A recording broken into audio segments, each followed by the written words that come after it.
Wonderful. Thank you, everyone, for joining us tonight. We're here with Julie Travaglini from Allegheny Land Trust for Outdoors Online Fall and Winter Gardening for Wildlife. For anyone who has just joined, you're still welcome to share a fun fact in the chat if you'd like. It can just be your favorite fall or winter pastime, what brings you here and you want to learn tonight, or your closest and favorite natural lands preserve. But thank you, Julie, for joining us. And just want to give a quick little intro to natural lands before we begin. At Natural Lands, we save open space, care for nature, and connect people, the outdoors, and each other like we're doing here tonight. Even online, we can learn about nature, which is exciting. We depend on our members for support, and we've so far saved. Oh, sorry, I didn't change that fast enough, but we save open space, care for nature, connect people outdoors. Oh, I went too fast, sorry. So far, we have saved 23,000 acres. We have 42 nature preserves and one public garden, as we were talking about earlier. We have some people who have been to Stoneleigh here, which is our native public garden. And as I already mentioned, membership makes it all happen. If you're a member, we thank you for your support. If not, we encourage you to check it out and join us today. And thank you all for joining us here for Julie Travaglini to learn from her about fall and winter gardening. As she just shared, she also has another webinar you can sign up for on her website at Allegheny Land Trust. We will share the link in the chat. Reducing food waste and seed saving. And Julie is a widely renowned environmental educator. She's going to be participating in November at NAAEE, rather. So if you want to sign up for that in November as well, she will be having 3 talks there online and lots more coming up. So I will hand it over to you, Julie. But thank you so much for being here with us tonight. I'm Yeah, excited to learn from thanks. you. And I will stop All sharing. right, excited to go. Let me share my screen Tried to keep here. that nice and brief because you always have the best info to share. Uh, AKA I talk a lot and I take a lot of time. Not at all. All right. Thank you. Thank you. Thank you. So, yes, welcome everyone. And I'm used to saying webinar Wednesday, but it is actually Thursday. So, I do quite a few webinars for the Land Trust, and we always do them on Wednesday. So I always have to pause and think about like, is it Webinar Wednesday or am I doing another webinar? So happy webinar Thursday, I suppose. But yes, my name is Julie Travaglini, and I'm currently the Senior Director of Education and Curriculum for Allegheny Land Trust, which is a environmental nonprofit land protection, much like Natural Lands is, but over on the other side of the state near Pittsburgh, just outside of Pittsburgh.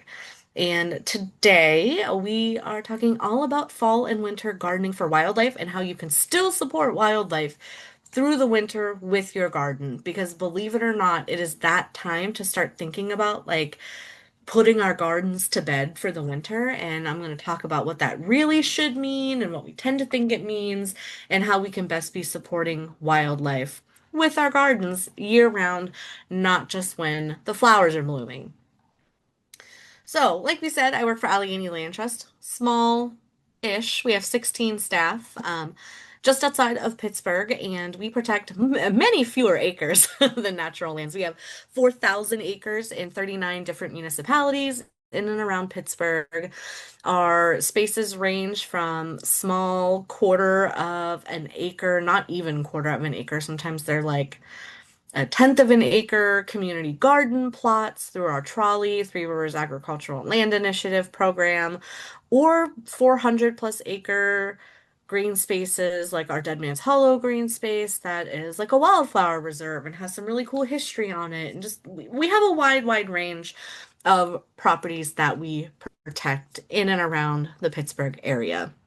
But I get the super fun job of once a property is purchased and acquired and stewarded and there's trails on it, and we've at least started managing for an invasive species because that's an ongoing battle. We'll never stop managing them, but once we start managing them, and parking and all of that jazz, I get to take people outside and teach them all about nature. So ALT's education department has been around since 2016. I was one of the starters of it. I was brought on to do education there. And we're a team of two. Two of the 16 of us are in the education department. And between us, we see between about 8 and 10,000 people a year at about 200 different events. So everything from things like this to outreaches to schools, daycare, senior centers, school field trips. We have summer camps for kids and adults. We've got teacher workshops and just anything you can think of. One, we teach what we call pre-K to gray. So everybody, ages 3 and up, basically. And we probably have a topic on it. We teach everything from composting and harvesting rainwater and like sustainable living to hummingbirds and butterflies. And we even have a talk on zombie fungi and spiders. And there's all sorts of different things that we love to educate people on. So we see a lot of people a year at a lot of different events. And I will put into the chat here, our website is just AlleghenyLandTrust.org. And if you want to check out all the events we have going on through the end of the year, because we're pretty proactive, I've got everything through the end of the year up on the website. It's just AlleghenyLandTrust.org/events. And I know you guys are like totally on the other side of the state, and we won't talk about what football team is better right now, because that's a debate and conversation for another day. But we have a ton of virtual programs. So I do a once a month free webinar on a wide range of topics. The one coming up is reducing food waste and seed saving, coming up here on, I believe, the 24th. It's a Wednesday.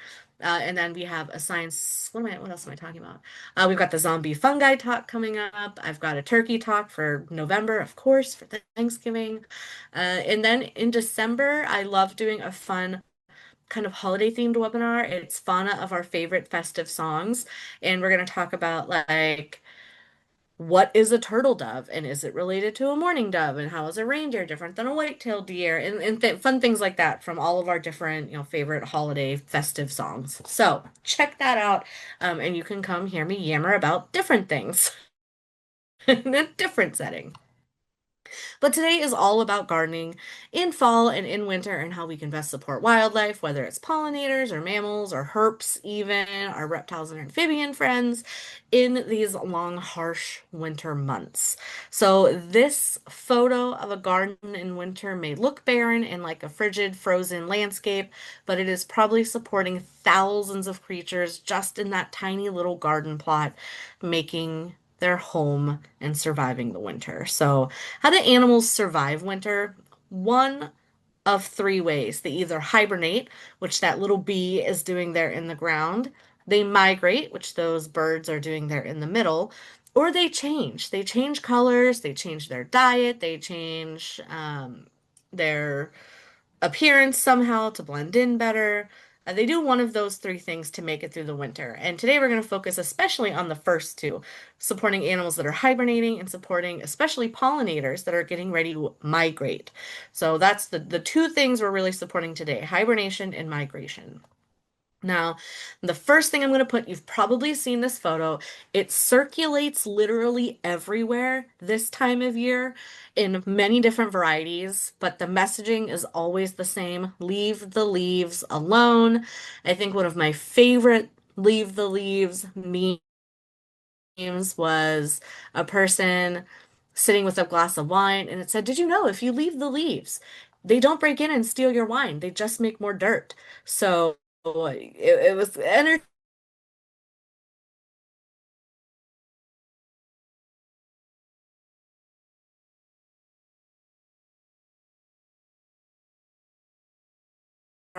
like this. You've probably heard it a whole ton of times, but yes, leaving the leaves is vital. And they're vital for lots of different reasons. So, one, when you leave leaf litter on the ground, you are providing cover support for a lot of the plants and the roots of plants that are underneath the ground. A lot of those plants either one need the extra nutrients from the decaying leaves because they all decay as they go. Um, and that decaying releases nutrients like nitrogen and carbon back into the soil that plants need to grow. Or two, it helps keep the ground warmer. So leaving the leaves helps to keep the ground a little bit warmer and helps some animals that maybe don't have to hibernate, but they don't love winter either. So, like, lots of birds will get in there, and different mammals will use it as a hiding spot if the temperature gets really low. So, it's important to leave it both for warmth and for the nutrient cycling that it provides.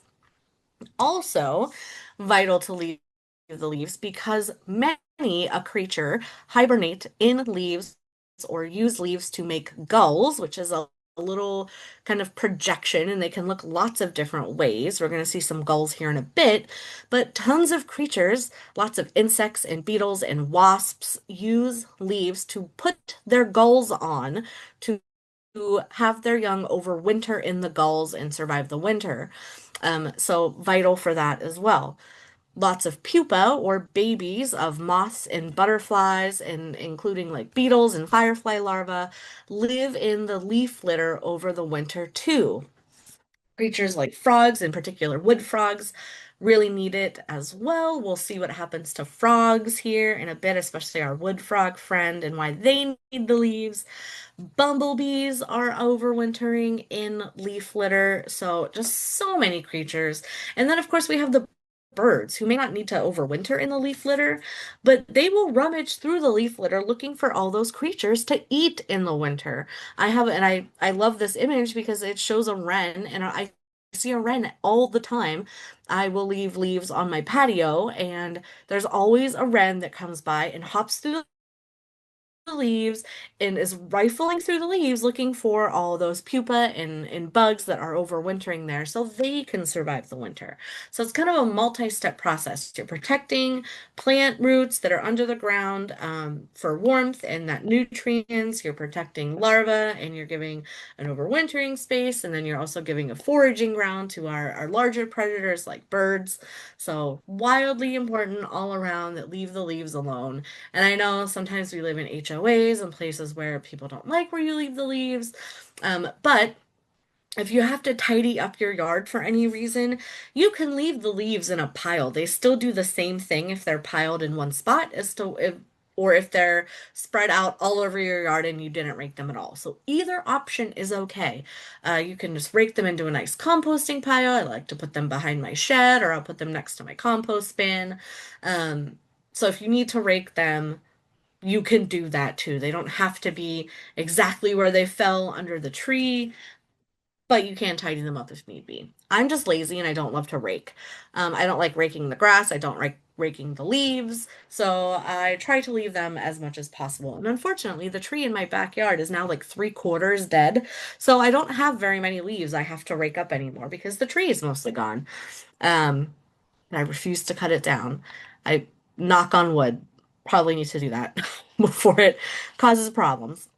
Okay. So we're gonna move on from that, and that will come up in lots of different slides here. We'll see the leaves acting as living mulch and habitat, and thousands of different species here in PA need those leaves. But also, we want to leave our garden stems up. I know at the end of the year, it's really tempting once everything is done blooming and it's brown and it's kind of dead looking, to pull it out or cut it back so that it looks neater. But unkept is best. Leaving those stems up over winter are incredibly important to bees, especially. So 90% of bees are actually solitary. And that's sometimes hard to envision because when we think of bees, a lot of times we think of honeybees who live in a hive. But honeybees, one, they're not native bees. We call them the Western honeybee, but it's Western Asia in Europe. It's not actually the Western Hemisphere. So they're not native bees. And when we keep honeybees in a hive, they become a domesticated animal. They're actually governed exactly like livestock through the states. Like if you have bees, you're supposed to register them through the state so they can be inspected and monitored for disease.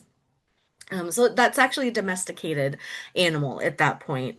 And we tend to think of bees when we, honeybees in a hive when we think of bees, but the truth is, honeybees are really the only truly eusocial species, and eusocial just means they are the most true form of social there is in nature. And when you're eusocial, you have multiple generations generations living in one space, which honeybees do. There's multiple generations in a hive.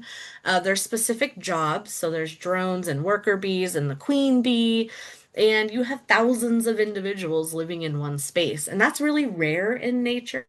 So honeybees are really one of the only few bee species that are truly social like that. Now, 90% of bees are solitary, and you might be thinking, well, how many species could that actually be? But Pennsylvania is home to more species of bees than birds. There's 414 species of bird and 434 species of bees. So a ton of bees are solitary and rely on things like our stems and our leaf litter to survive the winter because they are not spending the winter in a hive with 10,000 of their brothers and sisters, mostly sisters, keeping warm inside of an inside hive. So you'll find bees nesting and hibernating alone in leaf litter, in plant stems, in rotten logs, in your fence posts, in just a wide, wide range of areas. Many different species will take up residence in a single hollow stem. I think it was a couple years ago, and I wish I could find the picture. I've been looking for it forever. But I had a picture of a stem that I found in my garden, in my backyard, in one of my native pollinator gardens. And I was looking at this stick, and there were like 6 or 7 different holes in it. And every hole was a little different. It wasn't like hole, inch, hole, inch, hole. It was like an oblong hole here, and then on the other side, there was like a larger hole, and then there was like a perfectly round pinprick hole in the middle. So lots of different species were using a single hollow stem to spend the winter. And that's common too. Lots of creatures share in the winter time because resources are slim. So leave that as long as you can. I know it's tempting to want to clean it up, and then it can be a little daunting in the spring. I'm not gonna lie. When springtime rolls around, I'm like, oh my gosh, I have to deal with the garden. It's a train wreck out there. But it's worth it to know that you've provided some really vital habitat over the winter for some of our favorite creatures like bees that we need in our yards and we need in our ecosystem. And there's a little picture. I like to put that little picture of a looks like a either looks like a little mining bee. And I do have a talk I do every May for World Bee Day. I do my native bees lesson and talk, and that's always people love the bees because it's just like a mind-blowing fact that there are more bees here than birds. And when I ask people, I'm like, well, how many bees can you name? I get honeybee, bumblebee, carpenter bee, sweat bee. And sometimes I get mining bee on occasion, but there are like 70 species of just bumblebee in the United States. So, like, there's a ton of bumblebee. Bumblebee is a generic term. Sweat bee is a generic term. There's like 200 species of sweat bee in Pennsylvania. So, when we say those terms, like, and we say ground bees all the time, ground bee is a super general term. Tons of bees live in the ground, right? Tons of our really good non-aggressive native bees live in the ground. So like people say, when I say what kind of bees do you know, they say ground bee, and I'm like, oh, that's just a general term of where they're nesting. Tons of bees nest in the ground too. So keep that in mind. But there are bees like leafcutter and mortar and resin bees and longhorn bees and long-tongued bees and fork-tongued bees and just orchid bees. So many bees. I keep pressing a button. I don't know why it's doing that. There we go. Okay. So the first part of this talk, we're going to talk a little bit about native plants and how native plants support wildlife in the winter. And then we'll move on to how you can support them via feeders and nesting boxes and more unnatural ways, like more human-made ways, like providing food and shelter for them. But let's talk about native plants first and why they're important. And they're really the cornerstone piece to providing for wildlife over the winter. So before, humans came and settled the suburbs and, put up feeders and boxes and made bird seed and bird blends and all that stuff, birds and all pollinators, all of nature relied on the plants that were native to this area or the plants that were here pre-settlement to survive. So all of our native plants provide everything all of our wildlife needs to survive. In theory, we have to provide nothing in addition because they are going to get what they need from our native plants. Now, we know sometimes we like to put things out, and that's okay. And I know we'll talk a little bit about bird feeders here in a bit, but the native plants are really the key piece and what they're looking for as a food source. In particular, native plants, you want to keep in mind that it's important to plant native plants that are late bloomers, like plants that are just blooming now and even through October and November. Like we'll see there's some native plants there.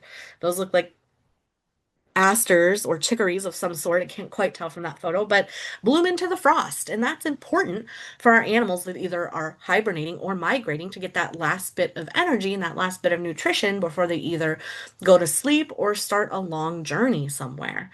And late blooming plants are really fascinating. So, scientists have studied the plants that are blooming into the fall and frost season and have discovered that these plants produce nectar that is both more concentrated and longer producing than our spring or summertime plants because plants are in less abundance in bloom in this time of year. So there's not as many food sources, and they produce that thicker, concentrated nectar so that creatures can get a quick burst of energy with less liquid. They have to collect less to get the same amount of nutrients and energy. And also, they bloom longer for those animals that are migrating, so that as they move south for the winter, they are able to still find nectar on their journey in these later blooming plants. And we'll talk about what some really great options are here in a moment. But this is why if you go to a beekeeper or a local honey producer that is selling honey year round, you'll notice that honey in the spring is usually lighter in color and it's a little more florally, it's a little more airy, it's like not quite as sweet as honey that you see later in the year that is produced from bees who have collected nectar from fall blooming plants. That fall honey tends to be a lot darker and a lot richer than our springtime honeys. I prefer the fall honeys. I think they just have more flavor to them, and they're richer and deeper in flavor than the lighter honeys that are produced in the springtime. Now, there's tons of great options. Pennsylvania has like over 2,000 species of native plants. So like there is a native plant for you, no matter what size yard you have. If you only have containers or balconies, there's plants for you. If you have 20 acres, there's plants for you. There's something for everyone in our native plants. And we're going to talk about which ones are great to plant for different pollinators, especially this time of year. So all the plants we're going to talk about are either blooming now or even like getting ready to bloom, or some like our coneflowers are long bloomers, meaning they start blooming in like August and they'll bloom through September, October, so they have a long bloom time. But these are some really great options here. If you look at the top left, that is one of the species of aster. Asters are in the Asteraceae family, which is the second largest family of plants behind the orchids. So Asteraceae is like daisies and sunflowers, so it's a huge family of plants. And all of our asters here in PA, just about all, are really late bloomers. So asters are coming up this time of year, and they're going to bloom through the frost. And there's lots of different options you can see on this picture. The one on the top left is white in color and has smaller flowers, whereas the one, if you look on the second row, the second from the left, the purple daisy looking flowers are also an aster. That's New England aster. They're that deep, beautiful purple, and they're a little bit bigger. So there are asters in lots of different shapes and colors for you to choose for your garden. And one thing I will say about them is that they are aggressive. They do not play nice. So if you have a small garden, don't plant these.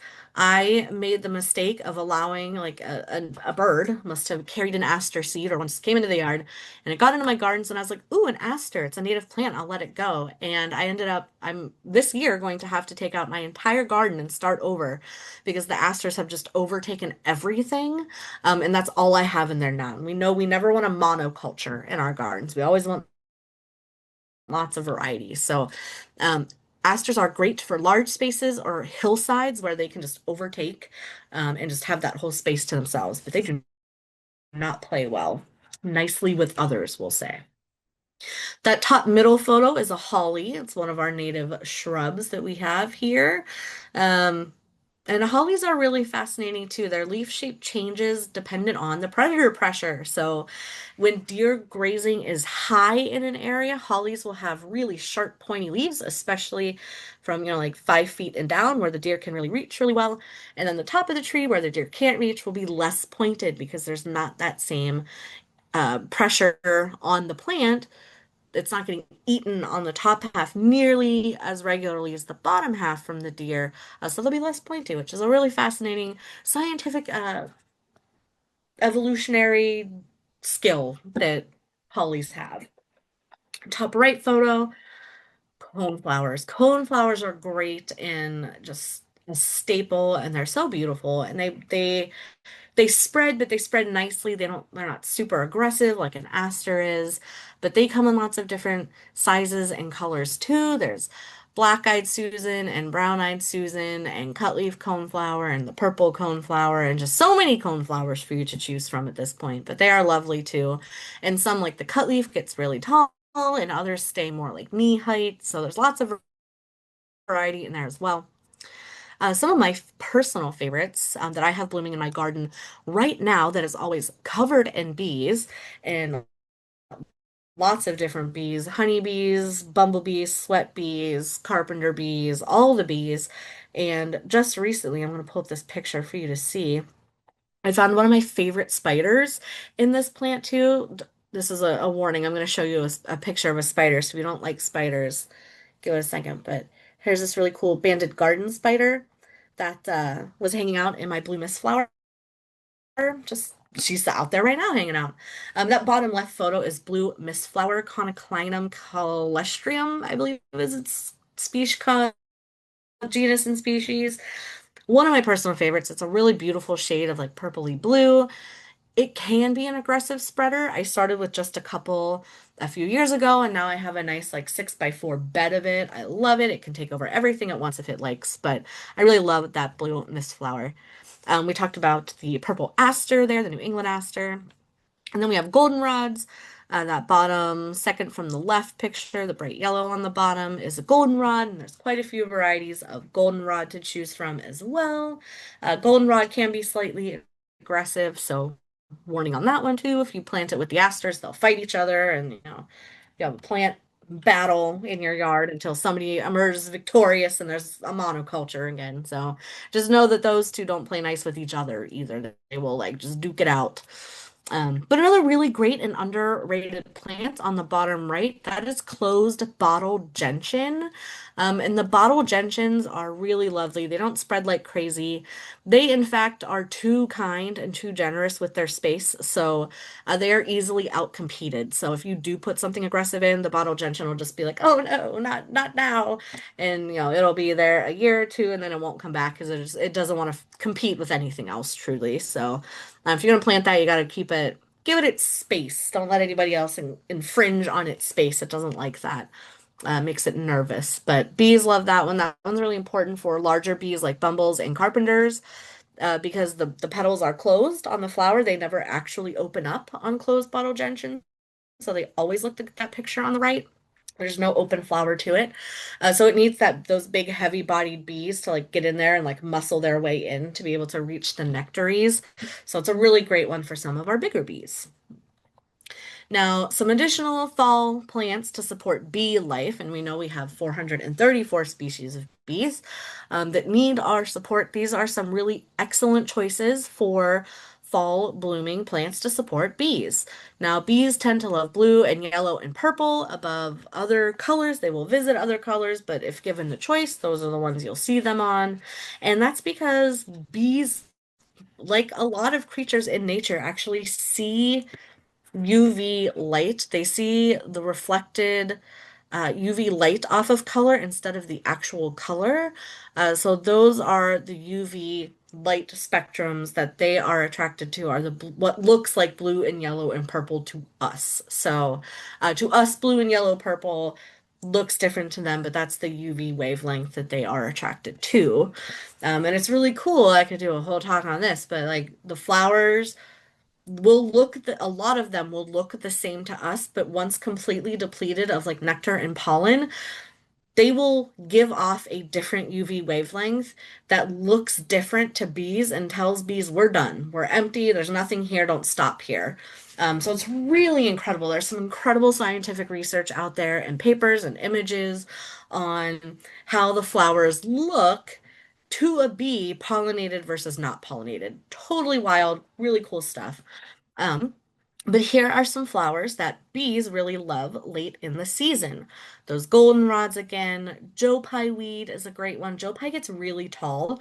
So if you have a space that can support some really tall plants, and we're talking like 6 to 8 feet, Joe pies are great. The asters again and the coneflowers. Coreopsis or tick seed. And poor tick seed really got the short end of the stick with that name. They do not attract ticks. They are called tick seed because of the size and shape of their seeds. So don't let the name tick seed scare you. That's why a lot of greenhouses and nurseries don't use that name. They call it Coreopsis, which is its genus, to make sure people actually buy it because it is not a tick attractor. It just has a really unfortunate name. Blazing Star Liatris is one of my favorites that will be on every list here because it's great for bees, butterflies, and hummingbirds. Also does well in a pot. So if you only have pots and containers, Blazing Star, good solid choice. The hyssops too. We have anise hyssop here. Lovely. My anise hyssop is always covered in beetles and flies and ants and some of the pollinators that we don't think of as pollinators right away, but are also super vital. Like most of our spring ephemerals are actually pollinated by ants and not bees. So equally important to support them as well.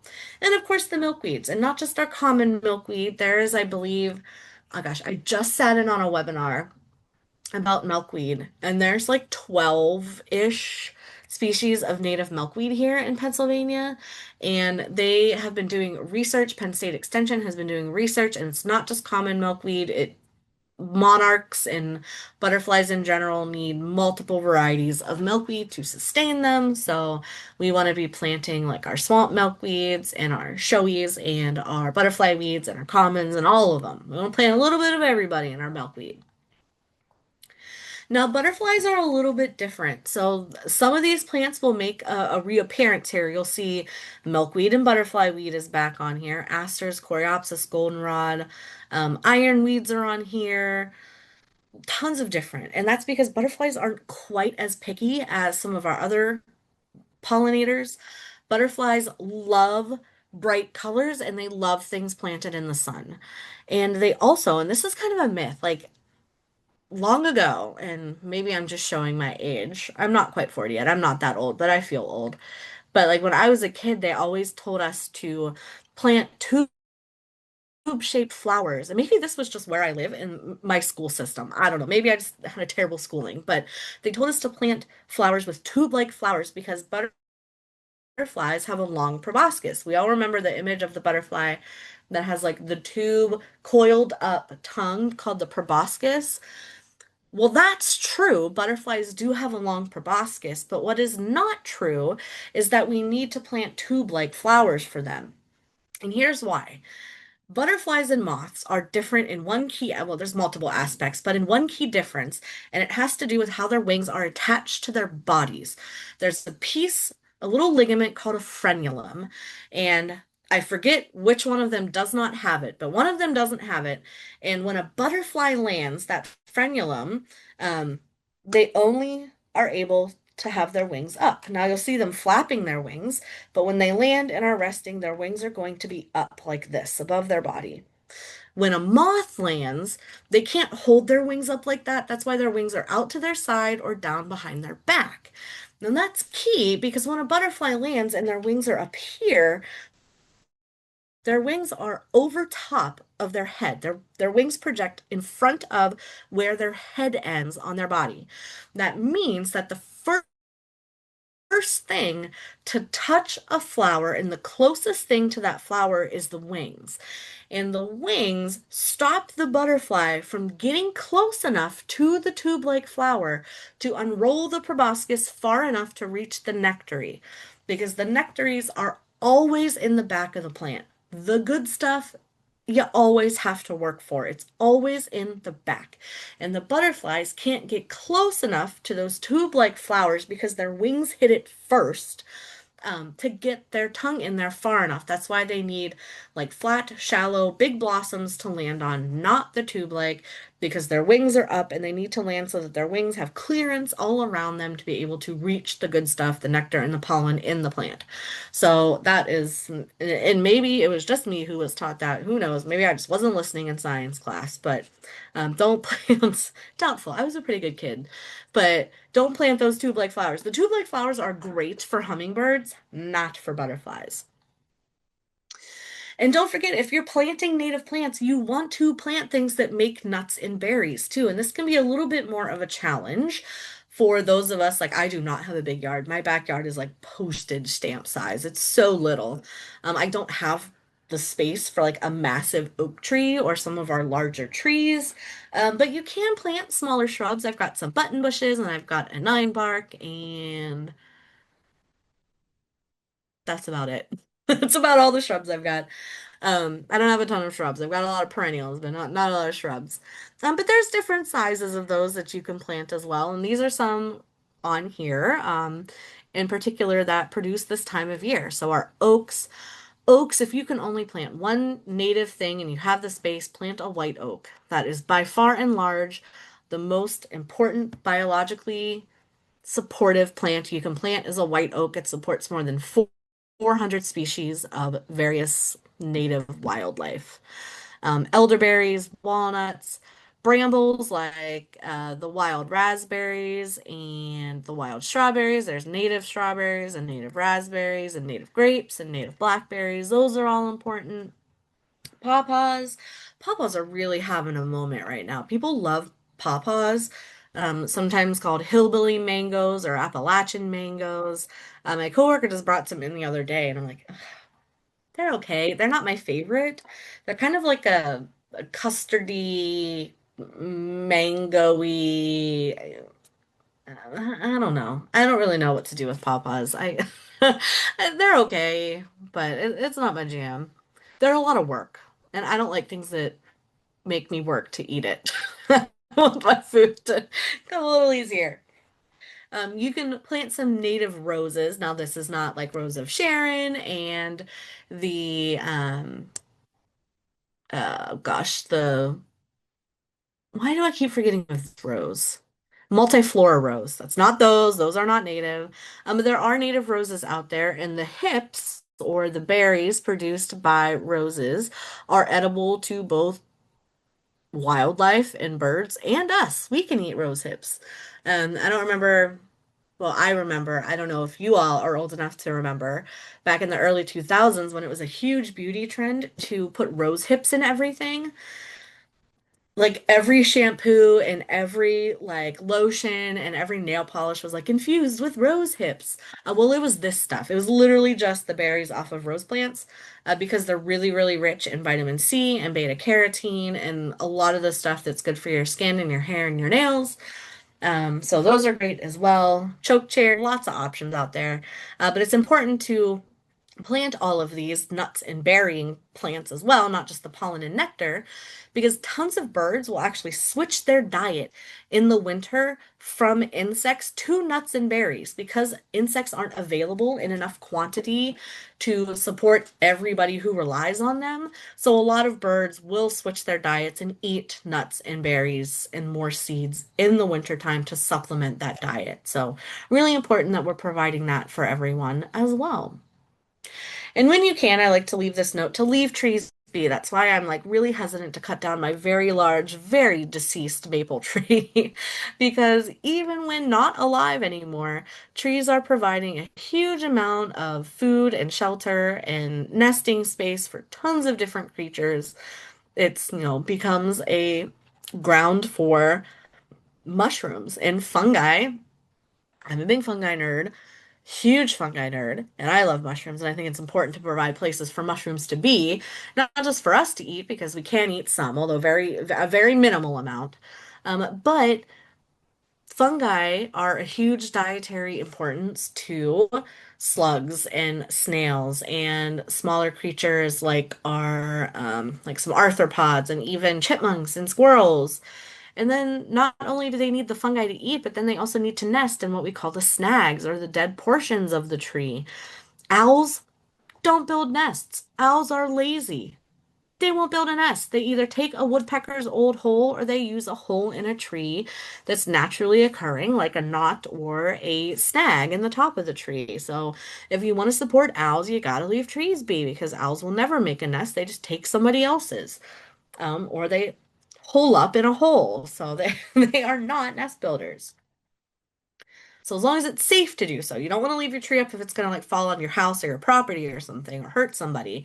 But if it's out, if you got a lot of space and it's just like way out there, let it do its thing. Let it support all those decomposers and all of those different creatures that rely on, that half-dead rotting wood for various parts of their life cycle.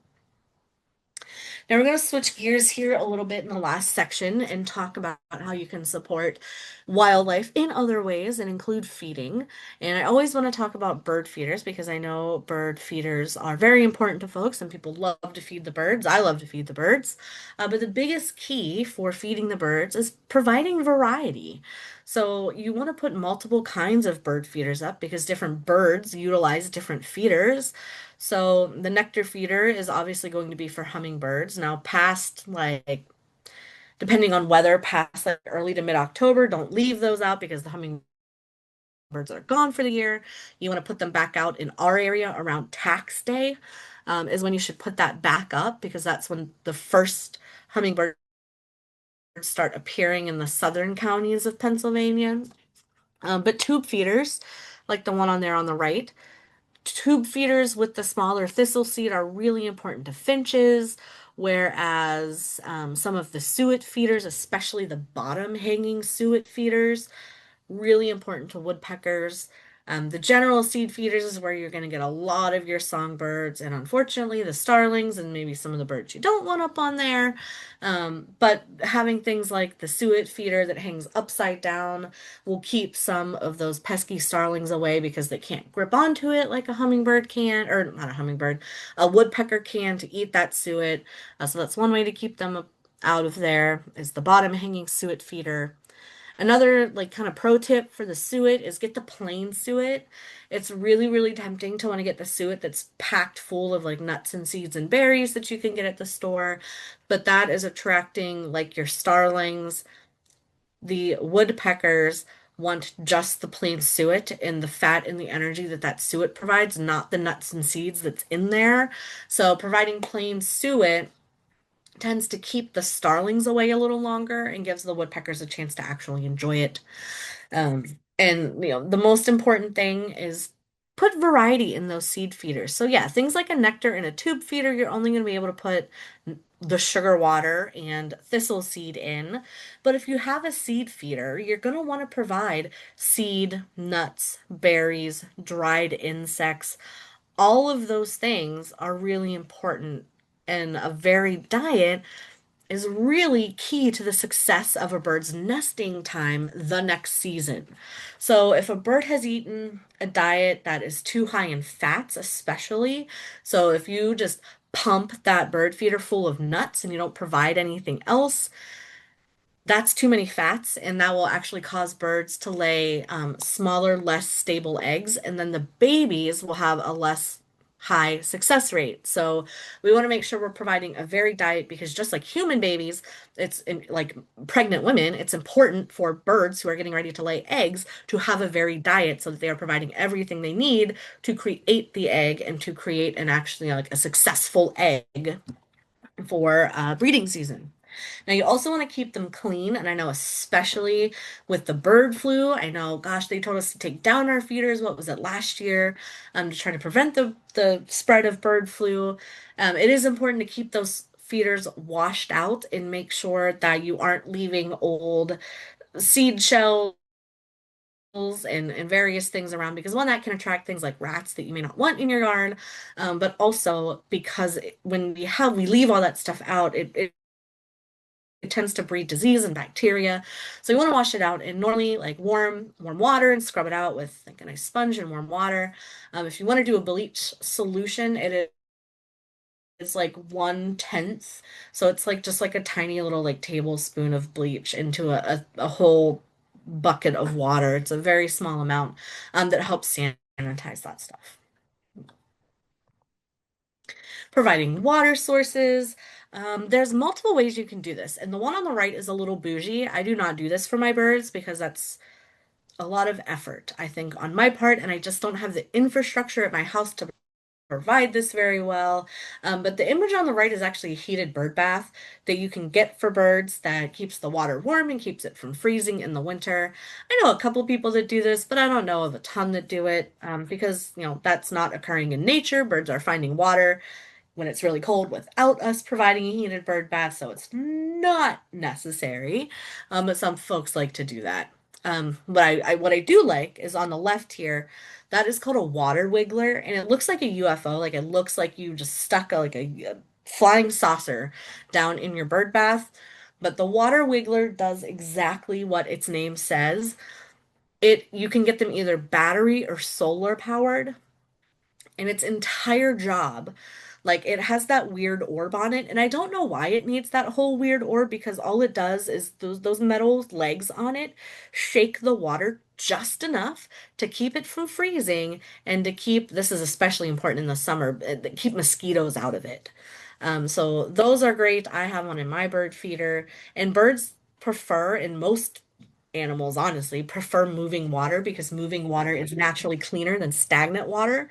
In just about every case, there's less algae, there's less mosquito growth, much less bacteria built up in it. So moving water is always going to attract more birds and more bees and more butterflies than stagnant water. So that water wiggler is great in the winter to keep everything moving just enough to keep it from freezing. Gardening for bugs, the biggest key here, leaving the leaves, planting native plants, leaving your flower stalks and the old flower buds.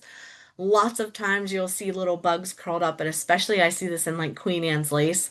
When the seed head of the Queen Anne's lace kind of folds in a little bit, there's sometimes like a little spider hanging out in there.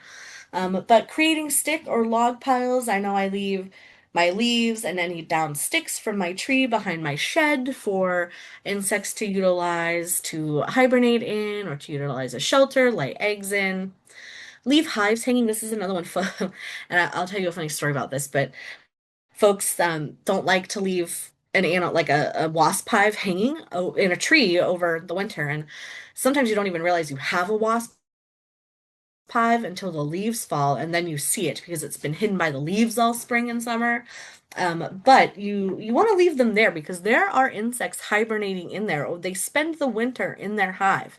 And I will tell you this funny story that one of my mom's friends, hold on, I need a drink first for this. Talking a lot, I'm parched. But one of my mom's friends came across a big old hornet wasp, hornet nest in a tree at a house he was working at. He was a landscaper. And it was cold. It was the cold time. I forget what time of year it was, but it was cold. And he called me and he's like, I found this nest. I'm gonna get it for you. I know like you teach kids about this kind of stuff, and it's a great one. It's like in perfect condition. I'm gonna get it for you. And I was like, are you sure there's no like wasps in it? And he's like, oh yeah, it's cold out. It's winter. They're gone. I know they're gone in here. And I was like, you should really be sure first. He's like, oh no, I'm sure. I'm sure. So he cut it down and he put it in a trash bag for me because it was big. It was a big nest. And, and he brought it to me and he left it in his warm car all day because he went a couple places first before he dropped it off. And he dropped it off to me. He left it on my porch, my covered porch. And by the time I got home, like the next day, I go outside and I see the trash bag and I'm like, oh, that must be the nest. And then I hear this buzzing. And I'm like, what is that? And lo and behold, despite my warnings, he had cut down the nest of the hibernating wasps. And they were in there. He just did not hear them because they were sleeping. And then so he cut them and he put them in the bag. And then he put the bag in his warm truck so they woke up and he left it on my porch. And I went out there and I was like, you've got to be kidding me. This man left me a trash bag of angry wasps that I told him about. So I ended up, I was like, oh my gosh, like I have to let them out. They're definitely going to die in there. They might die in the cold, but they're really going to die in a trash bag. So I like went and I knew they were mad. I went and I got like a big pair of shears and I just like I put the bag not too far away from my door and I opened the door and I like snipped the top off real quick with like the loppers and then ran back in the house. And I was like, I'm not going back out there for like a week. They need to leave. But yeah, I was like, I told you, leave it in the winter. They're in there. So yeah, let that be a lesson to leave that go. Just leave that be. There's probably something sleeping in it.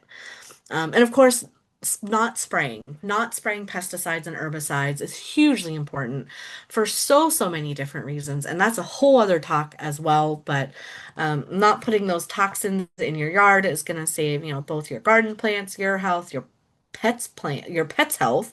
There's an interesting study done by a university that looked at cancer rates in dogs and pesticide use, and guess what? They were related. Because, your dog is nose to the ground a whole lot. Their feet are making contact with the ground all the time. Not great, not great. So, not spraying stuff is vital. Some signs of insects. So, I told you I was going to show you some cool signs of insects, and these are almost exclusively either from my own yard or from one of our ALT properties that I was out and about on. So I'm going to show you some signs of insects that you can look for in the winter to know that your yard is being utilized by creatures. And I always tell people this is like your yard should look terrible this time of year because your yard, if it's not being eaten, if it's not being chewed up, if it's not being rolled up, it's not part of the ecosystem. So like if your yard looks pristine, it's not being used. It's probably not a native plant and it's not supporting your local ecosystem because those insects and those creatures, those birds are going to use your native plants. So here, let's check them out.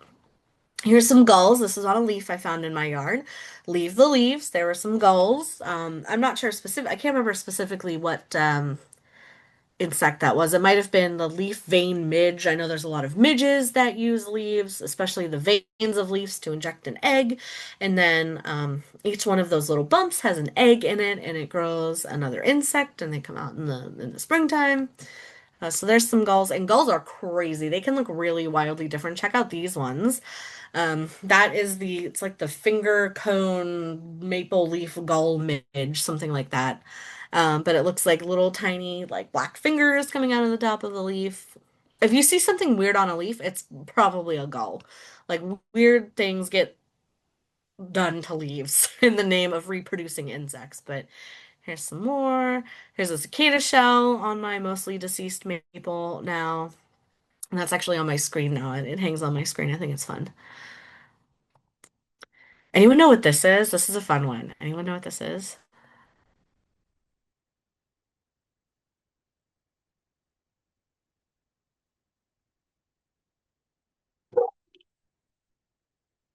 Anyone know what this is? Put it in the chat if you think you know what it is. I see some questions. I would totally answer all of those at the end here. Kristen says, no idea. It's an egg. Any idea whose egg it is? One singular egg.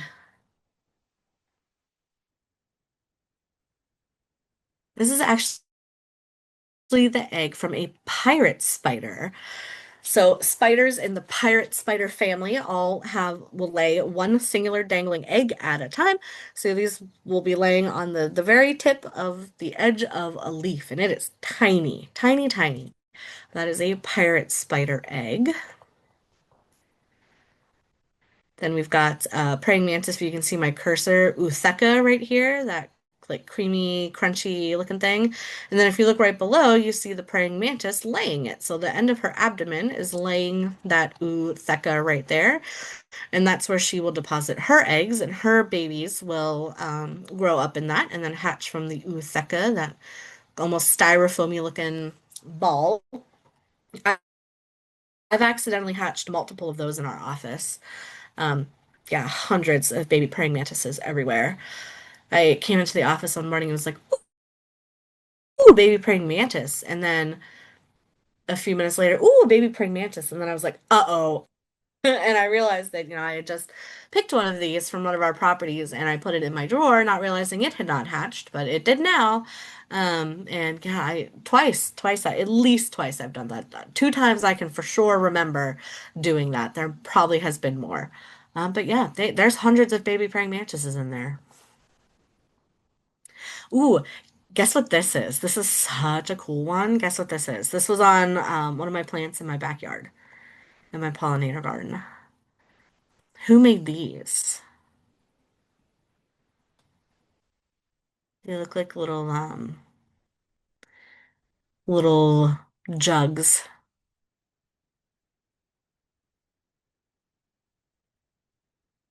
Cameron says a black wasp. Amy says some kind of bee. Trudy says bees. You're close. It's a potter wasp. So the potter wasp makes these little pottery looking nests on a flower stem and lays their egg in there. And the egg grows up inside the little pottery vase and then comes out the hole when they are mature and ready to be adults. So pretty neat, like little tiny pottery jugs on a leaf stem. Here we go. I have no idea what's in there. It was my better judgment this day not to tear them open and see what was in there. Some kind of insect, and they are actually using what appears to be, actually it for sure is a invasive tree of heaven. So they are using the leaves of a tree of heaven to hibernate and spend the winter in. And there was another one the same day I found it. I think it's the next photo. Yep, there it is. At the end of a pine tree. No idea what's hanging out in there. Also used my better judgment, decided not to like pluck it open and see what was in there. Um, Probably a wasp. I don't know. When in doubt, wasps do real weird stuff. So like if you see something weird and you're like, I don't know. A lot of the times a wasp did it. So we're just gonna say that's probably a wasp. I don't know who did that. But that was I found that on the same day and I was like, oh, there's a lot of weird stuff happening down here today. There's a lot of weird ball-like things on the end of plants. Um, whose eggs are these? These are eggs. Whose eggs? Anyone know? I want to guess whose eggs these are.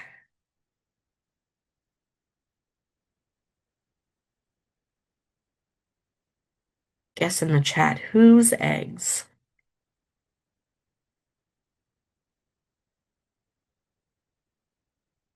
It is an insect we don't love seeing. Ooh, not a spider. Could guess.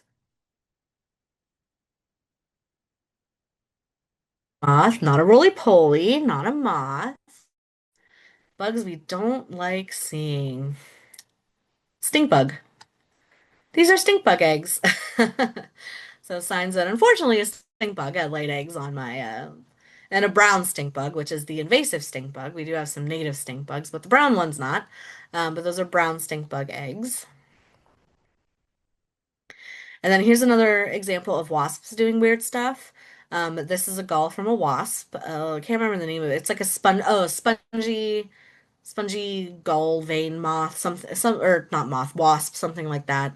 But yep, that's totally a wasp did that. So again, weird stuff going on in the wasp world.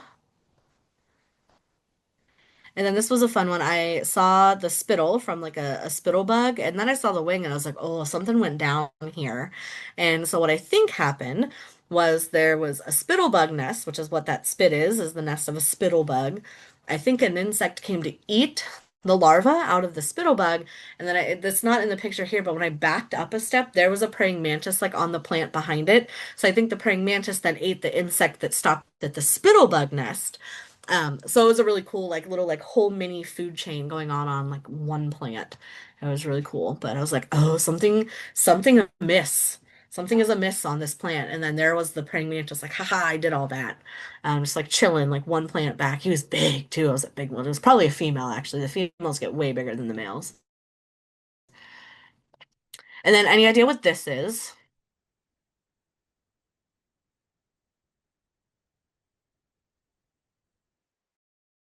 What is this?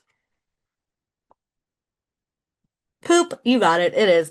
This is, yeah, like, Trudy got it. Trudy used even the scientific word frass. This is caterpillar poop, scientifically known as frass. So if you see these little like black, almost like sesame seed looking things, they come in all different sizes and shapes, of course. But look to the upper leaves, you might have some caterpillars hanging out and utilizing your plants. And last but not least, this is my favorite. Any idea who did this to my leaf? My whole garden looks like this around this time of year. Like all of my plants have just like almost just the mid vein left. Who did this? Not a slug, not a caterpillar, and not a beetle. These are all great thoughts.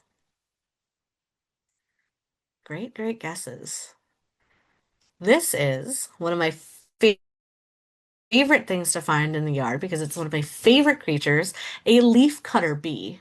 So, yes, Krista got it. Yeah, leaf cutter. This is a leaf cutter bee. So, leaf cutter bees come and they use their really strong jaws to cut a perfect, like, semicircle out of the end of the leaf. And then they go and they roll it up and they stuff it in to where their nest is. So, they will find a hole in a stem or a leaf or a log or anything like we talked about, but they're solitary nesters. So they go in and they lay an egg in a hole and then they plug the hole up with the leaf so that its larva, its baby, is safe in there when it hatches. So that's pretty cool. I love finding this because that means there's lots of little, hopefully, leafcutter baby bees in my, whoops, oh no, in my yard. And then I want to talk briefly about, because I know we're out of time, but briefly about these boxes. I have mixed feelings. So these are, okay, so boxes on the left. If you're going to do like a box for a bird, especially like this is in particular a bluebird box, they're really specific. They're species specific. Different birds have different box needs. They have to be, the hole has to be exactly the right shape and size. They've got to be in the right habitat, the right height from the ground, facing the sun in the right direction, the right distance from a food source, the right distance from another box. So they're really hard, and you have to know what you're doing. You have to put them in the right place, and then you have to be patient because 9 times out of 10, you're going to get a squirrel or a chipmunk in there and not the bird. So you need patience and you need it to be in the right habitat and right placement. And there's lots of resources out there. Audubon Society is great for resources for putting up bird boxes. Now the pollinator box on the right, that right one is a no-go. That's a bad example. Um, they have to be, one, you have to be able to remove the tubes to clean them because if you don't, you're breeding disease and bacteria and parasites essentially. And the tubes need to be like 6 inches long and a lot of wasted space. Like nothing is going in those slots. Nothing wants to go in those slots. I know they say for butterflies, but they're not going in there. So be smart about those boxes, and there's resources out there for those as well. When we did a program on making solitary bee boxes and bug hotels with a program we did, and we just got a 2x4 and drilled random holes in it as long as they were the right depth and the right size. It was like 3/4 of an inch or something. I can't remember the specific, but it has to be very specific. And we honestly just did that, and that is more effective than any of these pricey boxes that you get in stores. So if you're going to do them, just make sure you're doing them right and you're keeping them clean. Both of them have to be cleaned out or they will harbor disease. So keep that in mind. Gardening for herps, very quickly. Don't plug up holes. They love to get under your sheds and patios if they can. Leave rocks and stick piles. Avoid using garden cloth and garden netting because that really traps reptiles, especially snakes. And while a lot of people don't love snakes, they are one of my favorite creatures and they are so important to the ecosystem. So don't trap them in netting or fabric cloth. Try to get, if you're going to put netting up, get a soft-sided netting and get some with as large of holes as you can manage so that creatures are less likely to get stuck in there. Same with birds, they can get stuck in that netting like crazy too. And there's our friend the wood frog over there on the right, who at the top is what he normally looks like in the spring and summer. But in the fall, he freezes completely, almost completely solid. His body produces like a natural antifreeze. and that pumps through his body and keeps his vital organs from freezing completely solidly through. But he spends his winter in leaf litter around the bases of trees and under logs in his little frog sickle until it thaws in the spring. So another creature that really needs your leaf litter is our little wood frog and his little froggy popsicle that he makes in the wintertime. All right, last thing, possibly the most important thing you can do is keep your cats in the house, especially in the winter. I could go on a whole cat spiel, but in lieu of sounding like a crazy person, your cats are domesticated. They don't have that wild urge, and if they're just going out to kill stuff for sport, it is not like, oh, I'm going to kill to eat. They know you are going to feed them kibble and other delicious cat things inside with a warm cat bed where it is safe. Cats are the single biggest killer of birds, more so than habitat loss and window collisions combined. They kill upwards of 2 billion birds a year. So we have to stop letting our cats out. Aside from that, they will take snakes and chipmunks, squirrels, tons of baby birds and baby animals. Young in the springtime too is especially vulnerable. I had a feral cat leave a bat on my porch once, which is really a shame because bats are facing enough difficulties that they don't need our cats out there hunting them for fun. And also, it's really dangerous for your cat. They can get attacked by wild animals, they can get hit by a car, they can get poisoned, yeah, tons of stuff can happen to your pet. So please leave them in the house. If your cat does like being outside, make it a catio, which I don't know if you haven't seen them, it's like a patio, but a catio. And you can get like a box to put over your window so they can sit in the window and not get any birds or any other things, but please leave cats in the house.